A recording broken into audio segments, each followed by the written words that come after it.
और रूपांतरण कैसे होगा? रूपांतरण होगा जागरण से। क्योंकि जब अगर मैं देख ही नहीं सकता कि मेरे मन में, मेरी भावनाओं में, मेरे भीतर क्या चल रहा है, जब तक जागरूकता नहीं होगी तो मैं स्वयं के भीतर कैसे देखूंगा कि हर समय मैं क्या कर रहा हूं। ये केवल बाहर के कृत्यों की ऑब्जर्वेशन नहीं है, ये बाहर के कृत्यों से भी बहुत ज़्यादा महत्वपूर्ण है कि मेरे भीतर क्या चल रहा है। और जब तक मैं अपने भीतर का निरीक्षण हर समय नहीं करूंगा तब तक रूपांतरण इम्पॉसिबल है। क्योंकि जागरण नहीं होगा तो रूपांतरण नहीं होगा।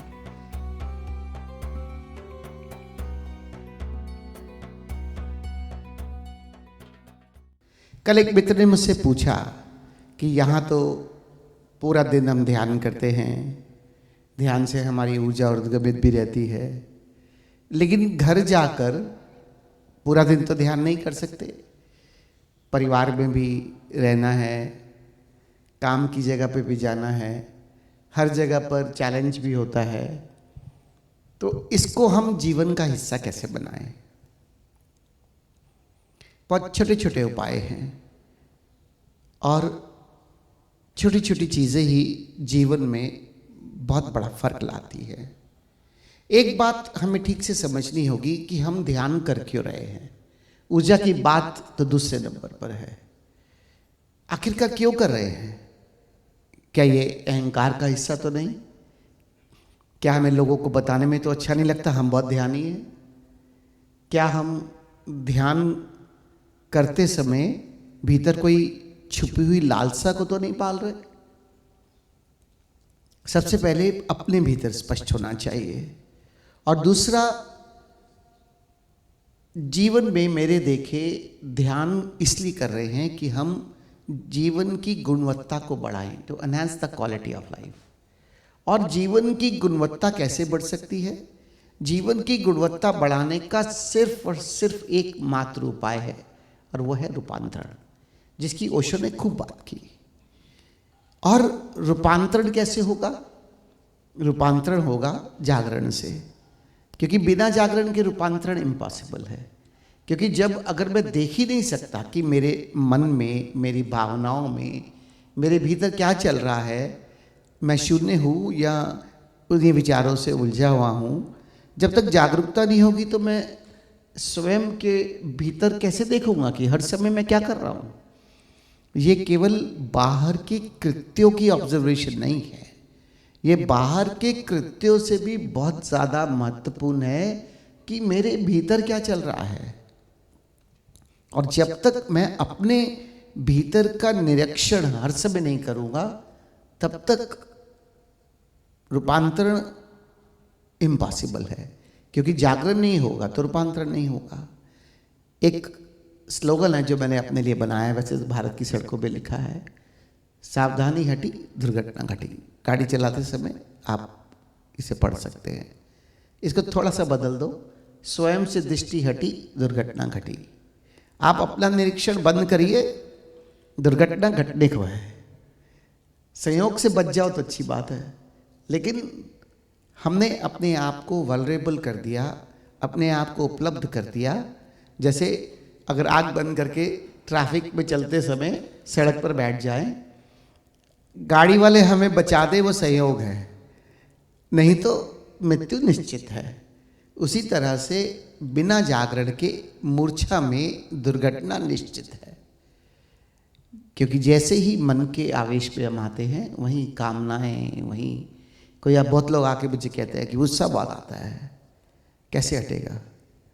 मैंने कहा ये गुस्सा होने के बाद पता चलता है कि गुस्सा बहुत आता है या करते हुए भी पता चलता है? कहते नहीं हो तो बाद में पता चलता है। मैंने कहा बस कुछ ऐसा करो कि बाद से करते हुए पता चल जाए और करते हुए से करने से पहले पता चल जाए तो बच जाओ। और होगा तो ऑब्जर्वेशन से ही। इसलिए बहुत ही सरल उपाय है। एक तो स्वयं की ऑब्जर्वेशन हमेशा रखो, वो जागरूकता से होगी। और जागरूकता कैसे आएगी?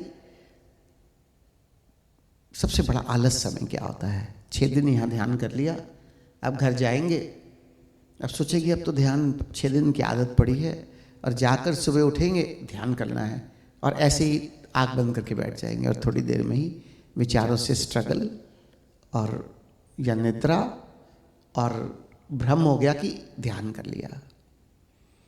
मैं अक्सर कहता हूँ कि ध्यान मतलब कोई विधि, चाहे सांसों की, नए लोगों के लिए डायनेमिक, कुंडलनी, धीरे धीरे जब 2-3 साल आप एक्टिव मेडिटेशन कर लेते हैं, फिर एक्टिव के साथ थोड़े पैसिव, फिर भी कोई ऐसा व्यक्ति नहीं है जो अगर 10-15 दिन में एक बार अगर डायनेमिक ना करे तो बच सकता है। क्योंकि जिस माहौल में हम रहते हैं वहाँ पर इनटेक तो हो ही रहा है, इरिटेशंस, ये सब चीज़ें, और अंदर हम लोग दबाते चले जाते हैं। फिर एक दिन चाहे गुस्से में, चाहे रोने में, जैसी जैसी हमारी क्षमताएं हों, बेचारे हैं तो रोकर, ताकतवर है तो गुस्सा करके, एक्सप्रेस करके वो निकाल देते हैं। इसलिए 5 दिन कम से कम विधिपूर्वक ध्यान करो। मैं 7 दिन के लिए नहीं कहता। 1-2 दिन ये नहीं कि फिक्स कर लो कि सैटरडे संडे छुट्टी है, नहीं। 1-2 दिन कभी अपने आप से छूट जाए, तबीयत ठीक नहीं है, कुछ और हो गया, जब तक कोई मजबूरी है तो 1-2 दिन नहीं हुआ, नो प्रॉब्लम, गिल्ट में जाने की ज़रूरत नहीं है। लेकिन कोशिश करो कि 5 डेज प्रॉपर तरीके से 1 घंटा डिवोट करो। फिर समय आएगा, कुछ कहते हैं कि विधियों को भी छोड़ना पड़ता है, लेकिन हमारा मन बहुत जल्दी विधियों को छोड़ना चाहता है कि आंख बंद करके बैठ जाओ, चलो नाद ही सुन लेंगे, काफ़ी है। ये सब मन के उलझाने के लिए है। एक ही पैरामीटर है कि आपको विधि की ज़रूरत है या नहीं, और वो पैरामीटर है आप कितने शून्य हैं। दिन में अगर आप ज़्यादा समय शून्यता को उपलब्ध नहीं है, मतलब आपको विधियों की ज़रूरत है। और दिन में अगर आप ज़्यादा समय शून्य रह सकते हैं, मतलब आप केवल सांस के प्रयोग से शून्य हो सकते हैं। इसके अन्यथा कभी कोई पैरामीटर फिक्स मत करना, क्योंकि हम ओशो की वो बातों को बहुत जल्दी पकड़ लेते हैं जो हमारे मन के अनुकूल होती हैं। ओशो की किसी भी बात को अनुभव के बिना मत पकड़ना, अनुभव के साथ, क्योंकि ओशो जो कह रहे हैं वो अनुभव के बाद उनकी बात है कि हमारे भीतर का अनुभव वो क्या है। अब उनकी देशनाएं हमें मदद करती है, या मार्ग में चलना कैसे है वो मदद करती है। लेकिन वो बातें मत पकड़ लेना जो आलस से मिले जाती है। ज़्यादा समय शून्य हो सकते हो, पैसे विधि और काफ़ी है। लेकिन फिर भी मैं एक सुझाव दूंगा, 15 दिन में एक बार एक्टिव विधि ज़रूर करो, ताकि वो शून्यता बरकरार रहे। 1 हफ्ते में करो तो बहुत ही अच्छा, नहीं तो 15 दिन में एक बार करो। तो 5 बार 7 दिन में विधि पूर्वक 1 घंटा अपने आप को दो। लेकिन ये भी पर्याप्त नहीं है। बहुत सारे मित्र मुझे कहते हैं कि हम ध्यान करते हैं फिर भी शून्यता तो आती नहीं, क्योंकि अकेला ध्यान पर्याप्त नहीं है। ओशो ने ध्यान की बात ज़्यादा नहीं की, लेकिन ध्यानपूर्ण जीवन शैली कैसे जिएंगे ये बहुत ज़्यादा बात की है। ये जितनी भी जीवन के प्रति ओशो के सुझाव या उनके निर्देश या उनकी देशनाएं हैं, वो ध्यानपूर्ण जीवन शैली की है। ध्यान की 2 किताबें बहुत फेमस हुई हैं, ध्यान विज्ञान और प्रथम और अंतिम मुक्ति, जिसमें विधियों की बात की है। लेकिन बाकी ओशो क्या कहते रहे, ये जागरूकता की बात किस लिए? पूरा दिन जागरूक रहोगे तो ध्यानपूर्ण हो जाओगे। ध्यानपूर्ण जीवन शैली की परिभाषा और हो ही क्या सकती है। इसलिए प्यारे मित्रों, 5 बार मेडिटेशन कम से कम प्रॉपर तरीके से, और ध्यानपूर्ण जीवन शैली जो आपको जल्दी शून्यता की तरफ ले जाए, ताकि फिर 4 सांस भी लो तो बस उस शून्यता में स्थिर हो जाओ। इस स्थिति को एकदम उपलब्ध कैसे हो जाए? नाद की गुंजार, ओंकार, वो मेरे जीवन के भी इतना रस बस जाए कि मुझे उसे सुनना ना पड़े, वही मुझे ना छोड़े। ये अपना कनेक्शन इतना स्ट्रांग बनाओ। एक कबीर का आपका दोहा मुझे याद नहीं आ रहा, उसका भाव ऐसा है कि परमात्मा को मुझे याद ना कहे, परमात्मा मेरे पीछे पीछे आए। कहत कबीर कबीर, उसकी आखिरी पंक्ति है। वो तब होगा जब मेरा भीतर से एक स्ट्रांग कनेक्शन इस शून्यता से, इस दिव्यता से, इस अस्तित्व से इतना बन जाए कि ये मेरे भीतर, मेरे एक एक सेल में, एक एक रोए रोए में पूरी तरह से मेरे साथ एसोसिएटेड है। ये तभी संभव होगा जब 5 बार ध्यान और पूरा दिन जागरण, क्योंकि ध्यान से जागरूकता कमाते हैं और फिर उस जागरूकता को पूरे दिन फैलाते हैं, तो ध्यानपूर्ण जीवन शैली में हम प्रवेश कर पाते हैं। क्योंकि सुबह जो एक बार हम ध्यान करते हैं, वो एक बार जो शून्यता की 15-20 मिनट 25 मिनट हमने अनुभूति की, वो जागरूकता मुझे प्रेरित करती है, मैं आसानी से जागरूक हो सकता हूँ। इसलिए 5 बार ध्यान का महत्व है कम से कम। हाँ, दिन में 2 बार कर सकते हो, रात को भी कर सकते हो, तो कोई ये नहीं कि एक ही बार करना है, लेकिन 2 बार करो तो पर्याप्त है। 1 बार करो तो आवश्यक है, उसके बिना गुजारा नहीं है। तो एक नेसेसिटी है, एक लग्जरी है। 1 बार करो नेसेसिटी है, जैसे सांस के बिना नहीं रह सकते, ऐसे ध्यान के बिना नहीं रह सकते। और 2 बार करो तो लग्जरी है। वाह, एक और मौका मिल गया आज। समय के ऊपर आपके अपने अपने जो पूरे दिन के आपके कार्य हैं, उनके अनुकूल आप अपनी जीवन शैली को बनाएं। तीसरा, सम्यक भोजन की मैंने बात की, सम्यक निद्रा की बात की, सम्यक व्यायाम की बात की। व्यायाम मतलब चाहे हम योगा कर लें घंटा, चाहे वॉक कर लें, चाहे हम अपने शरीर से कोई काम करें, क्योंकि आजकल ज़्यादातर मित्र ऑफिस में बैठकर या बैठकर काम करते हैं, जिसमें शरीर का हलन चलन नहीं होता। तो ये भी बहुत आवश्यक है कि थोड़ी सी मूवमेंट बॉडी की ज़रूर होनी चाहिए। कम से कम 1-1.5 घंटा बॉडी को मूव करो। तो सम्यक व्यायाम, सम्यक भोजन और सम्यक निद्रा, ये सारा कॉम्बिनेशन का परिणाम जो ऊर्जा आपने ध्यान में ऊर्ध्वगमित की, उसको वो ज़्यादा से ज़्यादा ऊपर के चक्रों में बनाए रखेगा और उससे जागरूकता परिणाम स्वरूप घट जाएगी। और दोनों ही एक दूसरे के कॉम्प्लीमेंट्री सहयोग से पूरे लाइफ को रूपांतरित करने में सहयोगी है। इसलिए कुंडली जागरण का जो 6 दिन का कार्यक्रम आपने किया है, ये ऐसा मत समझना कि एक बार कुंडली जाग गई और भ्रम पैदा कर लेना कि बस अब तो जीवन में अध्यात्म हो गया। क्योंकि बाहर इसके बारे में यही भ्रम है। मैंने पहले भी इसकी चर्चा की है कि हमारी कुंडली जाग जाए, बस कुंडली जाग गई तो हो गई।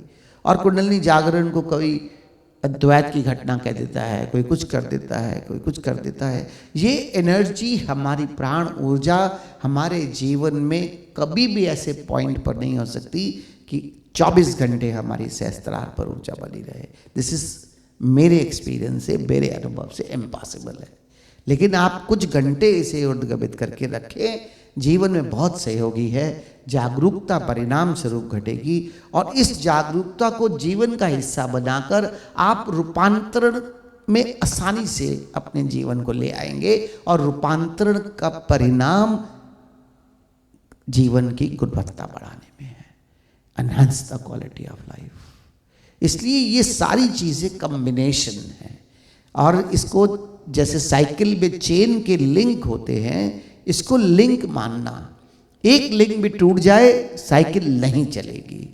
इसलिए ध्यानपूर्ण जीवन शैली नहीं होगी, रूपांतरण नहीं होगा। ध्यान नहीं करोगे, ध्यानपूर्ण जीवन शैली नहीं होगी। सम्यक भोजन, सम्यक निद्रा, सम्यक व्यायाम नहीं करोगे, ध्यानपूर्ण जीवन शैली में बाधा हो जाएगी। ये सारी चीज़ें आप अगर जीवन में अपने ले आओ तो तब इस कार्यक्रम को करने में मानना की सफलता है। क्योंकि ऊर्जा को भी समझा और ऊर्जा के ऊर्ध्वगमन होने को अनुभव भी किया 6 दिन में, क्योंकि सारी विधियां उसी तरह से कराई गई। और उस ऊर्ध्वगमन से आपने ही अनुभव किया होगा कि मन भी शांत रहता है, और उसी से आपने अनुभव किया होगा कि मेरी जागरूकता भी बनी हुई है। इसको बनाए रखने के लिए सारा दिन ध्यान नहीं, लेकिन ध्यानपूर्ण जीवन शैली 200% नेसेसिटी है। इसलिए ध्यान पूजा की तरह टिक मार्क मत बना लेना। जैसे पहले बचपन में मंदिर जाते थे या आरती करते थे या मंत्र करते थे या वो भगवान के कोई कुछ अर्चना करते थे, बस दिन में एक बार कर ली और एक लंबी लिस्ट भगवान को पकड़ा दी आज के लिए। जैसे हमारी नौकरी पर है कि आज तुम ये भी कर लेना, ये भी कर लेना, ये भी कर लेना, और बस क्योंकि मैंने तो एहसान किया तुम पर, एक बार तुम्हारी अर्चना याचना कर ली, खत्म। ध्यान 1 घंटे करने की चीज़ नहीं, ध्यान पूर्ण जीवन शैली का क्या जड़ है, बेस है, और उसी से ही ध्यानपूर्ण जीवन शैली के माध्यम से जीवन की गुणवत्ता बढ़ती है। इसलिए कुंडलिनी जागरण ऊर्जा को अपनी जागरूकता में कैसे सहयोग मिला है, उस सहयोग को समझना और छोटे छोटे चीज़ों से अपने जीवन में अपने परिणामों को देखना कि मेरी जागरूकता कम हुई है तो मूर्छा घेर रही है। इसका मतलब उस समय तुरंत जागना कि मेरी एनर्जी कहाँ है, और उस एनर्जी को आप फील करोगे कहीं ना कहीं पेट में, कहीं ना कहीं निचले चक्रों में प्रवाहित हो रही होगी। ऊपर के चक्रों में जैसे ही ऊर्जा अनुभव होगी उसी समय जीवन आप पाओगे एकदम हल्का फुल्का और पूरी तरह से, जिसको कहते हैं दिव्यता से भरा हुआ जीवन तभी संभव है। तब इस कुंडलिनी जागरण और इस ऊर्जा का महत्व समझना।